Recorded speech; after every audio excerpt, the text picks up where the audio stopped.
દ્વારકાની શાન ગણાતા સુદામા સેતુના વનવાસનો હવે અંત આવશે. નવા રંગરૂપ સાથે 14.11 કરોડના ખર્ચે અપગ્રેડ કરવામાં આવી રહ્યું છે. યાત્રાધામ દ્વારકામાં ગોમતી નદી પર આવેલો સુદામા સેતુ જે ક્યારેય પ્રવાસીઓથી ધમધમતો હતો તે છેલ્લા 3 વર્ષથી સુમસાન છે. ઓક્ટોબર 2022માં મોરબી ઝુલતા પુલની ગોઝારી દુર્ઘટના બાદ સરકારી સલામતીના ભાગરૂપે આ ઝુલતા પુલ પર બ્રેક મારી દીધી હતી, જેના કારણે લાખો શ્રદ્ધાળુઓ ગોમતી પારના પંચનદ તીર્થ અને રમણીય બીચની મજા માણવાથી વંચિત રહી ગયા અને કેટલાક યાત્રિકો જીવના જોખમે ગોમતી નદી પાર કરી સામે કાંઠે જતા હતા. પણ હવે યાત્રિકોની આતુરતાનો અંત આવ્યો છે. આ પ્રોજેક્ટ માટે આખરે લીલી ઝંડી મળી ગઈ છે. સુદામા સેતુના નવનિર્માણ માટે સરકારે 14.11 કરોડ રૂપિયા મંજૂર કર્યા છે, જેમાં 9.45 કરોડ રૂપિયા યાત્રાધામ વિકાસ બોર્ડ અને 5 કરોડ રૂપિયા દ્વારકા દેવસ્થાન સમિતિ ભોગવશે.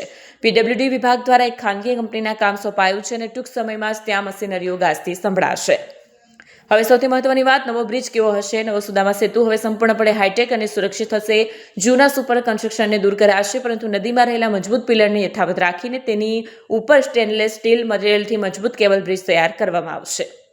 આ કામગીરી પૂર્ણ થતાં અંદાજે 1 વર્ષનો સમય લાગશે, એટલે કે આવતા વર્ષે ફરી એકવાર સુદામા સેતુ યાત્રિકોના કલરવથી ગુંજી ઉઠશે. ટેન્ડર પ્રક્રિયા પૂર્ણ થઈ ચૂકી છે અને આશા છે કે આ કામ ઝડપથી પૂરું થશે, જેથી ભક્તો ફરી ગોમતી માતાના દર્શન સેતુ પરથી કરી શકે.